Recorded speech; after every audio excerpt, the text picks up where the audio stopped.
Hey everybody, happy Halloween! Because it's Halloween, I've decided to review Castlevania for the NES.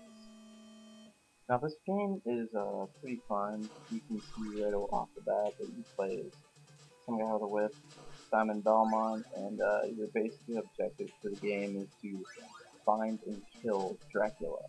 So, sounds pretty cool. A couple of the power-ups that I was picking up there are, your whip. Right there, I've got the I guess there's swords you can throw as a secondary weapon. You throw those by holding B and up on the directional pad. Whenever you whack the candlestick, you find these little hearts. And what those are for is with your secondary weapon, however many hearts you have is however much you can use your secondary weapon. It's kind of like in Zelda, whenever you have your coins or rupees, as they're called, and you have the arrows. You can only use, you have to use a coin for an arrow, so it's kind of like that kind of principle, basically. My grave I guess that would be a panther or some kind of black animal. Those, like that thing chasing me right there, I guess is a ghost or a zombie. I don't know. I've heard people call them zombies, but for some reason, to me, it just looks like a ghost. That crucifix right there kills every enemy on the screen. There's a bat. You'll see a lot of bats right there. That thing's a time stopper. Basically all it does. If you smash the wall right there, you'll find a pork chop, and that is how you restore your life. And yeah, I always thought that was kind of odd.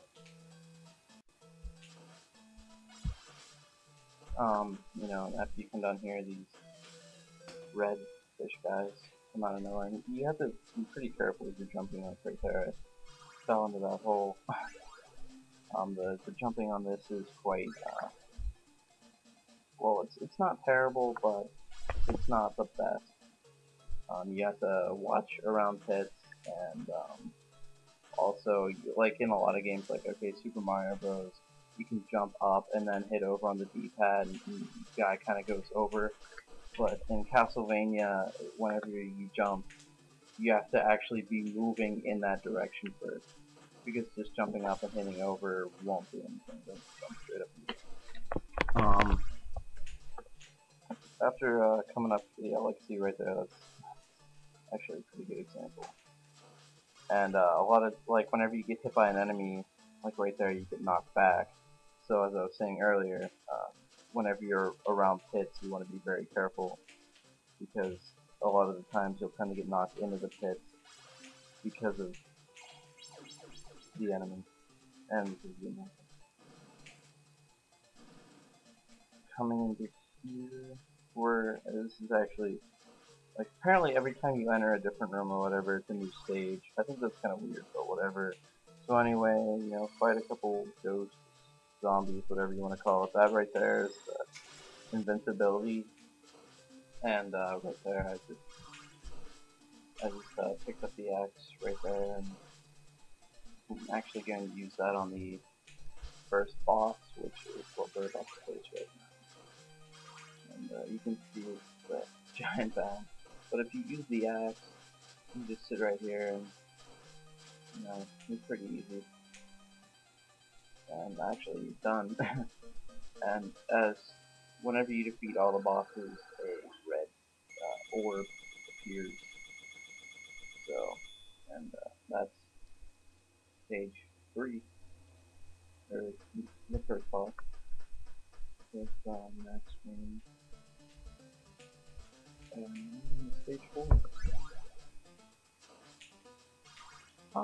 And right off the bat, you get that other weapon. Yeah, I guess it's a boomerang. That's what I'd consider it. And it's actually fairly useful. You can actually hit enemies twice with it,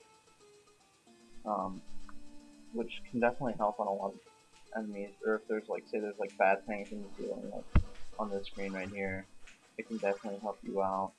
You can just take out a bunch of candles and the bat. So, That's really cool. There's not a lot of enemies to worry about in this part, but once you walk through this door right here, you get introduced to one of the most annoying enemies I've ever faced,